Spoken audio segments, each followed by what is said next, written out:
በ2018 የጂፕሰም ኮርኒስ እና እንዲሁም ግድግዳ ቻክ ማሰራት ብናስብ ለሻወር ጨምሮ 5 ክፍል ለሆነ ቤት ምን ያህል ማቴሪያል ያስፈልገናል? ጠቅላላ ብሎስ በብር ደረጃ ስንት ብር ያስፈልገናል? ስንትስ ብር ይዘን ወደዚህ ስራ መግባት ይኖርብናል? እያንዳንዱ ጠቅላላ አድርገን እንግዲህ በዝርዝር የምናይ ነው የሚሆነው። አሰላሙ አለይኩም ወራህመቱላሂ ወበረካቱ። ሰላም እንደት ናችሁ? ውድ የቻናሌ ቤተሰቦች ሁሉ ሰላም ሁሉ መልካም ከኔ ጋር አልሐምዱሊላህ ሁሉ ሰላም ነው። እናንተም በያላችሁበት ሰላማችሁ ይብዛልኝ። ውድና የተከበራችሁ ተመልካቾች መግቢያ ላይ እንደሰማችሁት እንግዲህ በ2018 የጂፕሰም ኮርኒስና ግድግዳ ቻክ ለማሰራት ስንት ብር ያስፈልገናል? ምን ምንስ ማቴሪያል ነው የሚያስፈልገን? ማቴሪያልስ አሁናዊ ዋጋዎቹ ምን ይመስላል? እያንዳንዱ የምናይ ነው የሚሆነው። በቅድሚያ እንደተለመደው ለዚህ ቻናል አዲስ ከሆናችሁ ሰብስክራይብ በማድረግ የደወል ምልክቱን በመጫን ቤተሰብ ሁኑ። የዘወትር ተከታታዮች እንደተለመደው ላይክ፣ ሼር ማድረጋችሁን አትርሱ። እንዲሁም ሀሳብ አስተያየታችሁን ኮሜንት ላይ አስቀምጡልኝ። ውድ ተመልካቾች እንግዲህ ሻወርን ጨምሮ 5 ክፍል ቤት ማለት ነው። እንዲሁም ግድግዳ ቻክና ኮርኒሱን ደግሞ ጂፕሰም ኮርኒስ በምታዩት መልኩ እንደዚህ አድርገን ማስዋብ ብንፈልግ አሁን የማሳውቃችሁ ከአምፖልና መብሪያ ማጥፊያና ሶኬት ውጭ ያለን ሂሳብ ጠቅለል አድርጌ የማሳውቃችሁ ይሆናል ማለት ነው። ሌላው እንግዲህ የማቴሪያሉንም ዋጋ እግር መንገዴን የማሳውቃችሁ ይሆናል። ከጅብሰም እንጀምራለን። እንግዲህ ለስራው ከሚያስፈልጉን ማቴሪያሎች የመጀመሪያ የሚሆነው ጅብሰም ነው። ጅብሰም እንግዲህ ውስጡ ጭቃ ልስን ለሆነ ቤት ነው የማሳውቃችሁ ማለት ነው። እንዲሁም ውስጡ ግርፍና እንዲሁም ልስን ለሆነ ቤት ማለት ነው።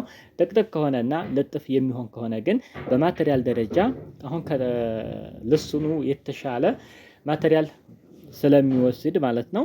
ይህንን ግምት ውስጥ እንድታስገቡ ነው ማለት ነው። ምክንያቱም የልስንና የጥቅጥቅ የሆነ ቤት የሚወስዱ ማቴሪያል እኩል አይሆንም ማለት ነው። በዚህ ጉዳይ እንግዲህ በተደጋጋሚ ተነጋግረናል። ስለዚህ ጅብሰም እስከ 300 ኪስ ጅብሰም ያስፈልጋችኋል። በተለይ አሁን ላይ የሚሰሩ ቤቶች ቁመታቸው ረዛዝም ነው። በተለይ ወደ ሰሜን ወሎ ስንመጣ ወደኛ አካባቢ ላይ ቤቶች ቁመታቸው ረዛዝም ነው። ደቡብ ወሎ ላይ ስንሄድ የተወሰነ ቤቶች አጠር ይላሉ። ነገር ግን ወደ ሰሜን ወሎ ስንመጣ የቤቶች ቁመታቸው ረዘም ያለ ነው ማለት ነው። ስለዚህ ጅብሰም 300 ኪስ ያስፈልጋል። አሁን ላይ የጅብሰም ዋጋ 320 ብር ነው በናይል ጅብሰም ማለት ነው። የ300 በ320 96,000 ብር ለጅብሰም ብቻ የሚያስፈልግ ይሆናል። ሌላው ሰጋቱራ ነው። ሰጋቱራ እስከ 30 ኪስ ሰጋቱራ ያስፈልገዋል። አንድ ኪስ 400 ብር ነው። እንግዲህ እስካሁን ያልጨመረው ማቴሪያል እሱ ነው። የ30ው በ400 ብር 12,000 ብር ለሰጋቱራ የሚያስፈልግ ይሆናል። ሌላው ቃጫ ነው። ቃጫ እስከ 7 ኪሎ ቃጫ የሚያስፈልግ ይሆናል። 1 ኪሎ ቃጫ 350 ብር ነው። ቆንጆ ቃጫ የሚሸጠው ማለት ነው። የሰባው በ350 ብር 24500 ብር ለቃጫ የሚያስፈልግ ይሆናል። ሌላው ሽቦ ነው። ነጭ ሽቦ ያስፈልጋችኋል። እስከ 10 ኪሎ ሽቦ ያስፈልጋል። በ300 ብር 3000 ብር የሚያስፈልገን ይሆናል። ሌላው እንጨት ነው። እንጨት እንግዲህ ከላይ ቦርዱም የሚያያዝበት ከላይ የሚገባ እንጨት ያስፈልጋል። ለከበሌቶም ያስፈልጋል። ጠቅለል ብሎ ወደ 60 እንጨት አካባቢ የሚያስፈልገን ይሆናል ማለት ነው። በነገራችን ላይ ቤቱ ሲሰራ ጅብሰም ታሳቢ ተደርጎ ከተሰራ እስከዚህ ይበቃናል። በጣም ደግሞ የተጎዳ ከሆነ ከዚህም በላይ እስከ 70 ሊወስድ ይችላል ማለት ነው። በአማካኝ እስከ 60 እንጨት ያስፈልጋል ከበሌቶን ጨምሮ በ250 ብር 15,000 ብር ለእንጨት ብቻ የሚያስፈልገን ይሆናል ማለት ነው። እንግዲህ ግድግዳ ቻክ የሚያስፈልገውን የጅብሰም መጠን ነገርኳችሁ። ሰጋቱራና ቃጫ፣ ሽቦ፣ እንጨት ነገርኳችሁ። ሌላው ምን ያስፈልገናል? እንግዲህ ከላይ የተጠቀሱትን 300 ኪስ ጅብሰም አለ፣ መስቀያ ማውረጃ፣ የሰጋቱራ አለ፣ የቃጫና እንዲሁም ወደ 60 እንጨት አለ። ይሄንን የማስጨኛና እንዲሁም የወዛደር የመኪና ኪራይ ጠቅላላ ሆኖ እስከ 20,000 ብር የሚያስፈልገን ይሆናል ማለት ነው። ሌላው እንግዲህ ስለ መብራት ገመድ የምናወራ ይሆናል ማለት ነው። የመብራት ገመድ ካሁን በፊት ገና ቤቱ ሲመረግ በስነ ስርዓቱ ነው የተዘረጋ ከሆነ አሁን ላይ አያስፈልጋችሁም ማለት ነው። ነገር ግን አብዛኛው ቤቶች በተለይ ቀደም ብለው የተሰሩ የሆኑ ቤቶች በስርዓት አይዘረጉም፣ እንደ አዲስ ነው የሚሰሩት ማለት ነው። ወይንም ደግሞ ኮንዲቱ ብቻ ይገባና የመብራት ገመዱ ሳይገባ በሽቦ የሚቀመጥ አለ። ያንን እንግዲህ አጣቃላችሁ ለሰራችሁ የመብራት ገመድን አሁን የማሳውቃችሁን ሂሳብ ማይነስ ማድረግ ትችላላችሁ ማለት ነው። ካልተሰራ ደግሞ ፕላስ ታደርጋላችሁ ማለት ነው። እሺ 1.5 የመብራት ገመድ 4 ጥቅል ያስፈልገናል። የአንዱ ዋጋ 1700 ብር ነው። የመብራት ገመድም እንግዲህ ጨምሯል እንደምትመለከቱት ከ1700 1400 ደርሶ ነበር። 300 ብር ቀንሶ ነበር መልሶ አሁን 1700 ብር ገብቷል ጨምሯል ማለት ነው ውድ ተመልካቾች። ስለዚህ የአራቱ ጥቅል በ1700 ብር 6800 ብር ያስፈልጋል። 2.5 የመብራት ገመድ 2 ጥቅል ያስፈልጋል። አንዱ ጥቅል 2700 ብር ነው። የሁለቱ ጥቅል 5600 ብር። የመብራት ገመድ እንግዲህ 2.5ም ከ2700 2400 ዝቅ ብሎ ነበር ማለት ነው። መልሶ አሁን ጨምሯል ማለት ነው። ሌላው 4 ነጥብ በሜትር ያስፈልገናል። 50 ሜትር ያስፈልገናል። ሜትር 60 ብር ነው። የ50 ሜትር በ60 ብር 3000 ብር ያስፈልጋል ማለት ነው። ሌላው የዲሽ ገመድ ነው። የዲሽ ገመድ አንድ ጥቅል ያስፈልጋል 450 ብር። እስካቶላ 25 ያስፈልገናል። 20ው በክቡ ቢሆን 5 ፍሬ ደግሞ ባለ 85 የሚባል አለ። ጠቅላላ 25 ያስፈልጋል በ20 ብር 500 ብር። ሌላው ኮንዲት ነው። እንግዲህ ኮንዲት 60 ኮንዲቶች ያስፈልጋሉ። ከላይም የመብራት ገመዶቹ ኮንዲት በኮንዲት ነው ገመዱ መተላለፍ ያለበት። ስለዚህ እስከ 60 ኮንዲት ያስፈልጋል። አንድ ኮንዲት 50 ብር ነው። የ60 ኮንዲት በ50 ብር 3000 ብር። ፕላስተር 3 ያስፈልገናል በ80 ብር 240 ብር። ብሬከር ቦክስ ባለ 6 በተጠቀሙ 700 ብር ለብሬከር ቦክስ የሚያስፈልግ ይሆናል። እንግዲህ ተመልካቾች አሁን ለመብራት ኢንስታሌሽን የሚያስፈልጉት ማቴሪያሎች አሁን የጠቀስኩላችሁን ይመስላል ማለት ነው። ከዚህ በተጨማሪ ምን ያስፈልጋል? እንግዲህ ለቤቱ ቀለም ነው የሚቀረው ማለት ነው። ግድግዳ ቻክ የሚያስፈልገው ጅፕሰም፣ ሰጋቶራ እንትን ብለናል። እንጨት ምናምን ጠቅላላ የመብራት ዝርጋታው ተዘረጋ፣ ሙሉ ቻክ ተሰራ፣ ኮርኒስ ተሰራ ማለት ነው። ግድግዳው ከደረቀ በኋላ የቀለም ስራ ነው የሚሆነው ማለት ነው። ስለዚህ ለቀለም የሚያስፈልገውን ደግሞ የምናይ ይሆናል ማለት ነው።